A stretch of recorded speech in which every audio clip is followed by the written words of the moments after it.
এটা হচ্ছে টিটিপাড়া মোড় রেল ক্রসিং। প্রায় বছরখানেক আগে এখানে শুরু হয়েছিল নির্মাণ কাজ। অবশেষে গত শনিবার এটার উদ্বোধন হয়।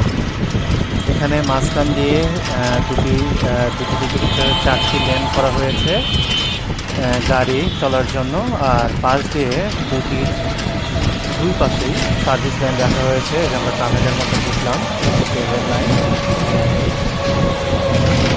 এবার বুঝলাম এই যে বের হয়ে গেছি। সুন্দর করে ফুল গাছ দিয়ে আইল্যান্ডগুলো সাজানো।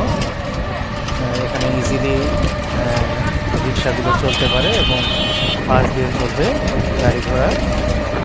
এটা উদ্বোধনের ফলে দেখা যাবে খিলগাঁয়ের দিকে গাড়ির চাপটা কমে যাবে, কারণ আগে টিটিপাড়া মোড় থেকে সোজা গাড়িগুলো খিলগাঁয়ের দিক দিয়ে বের হয়ে যেত। তো জায়গাটা অনেক সুন্দর হয়েছে। দেখা যাক এর সৌন্দর্য আমরা কতদিন ধরে রাখি।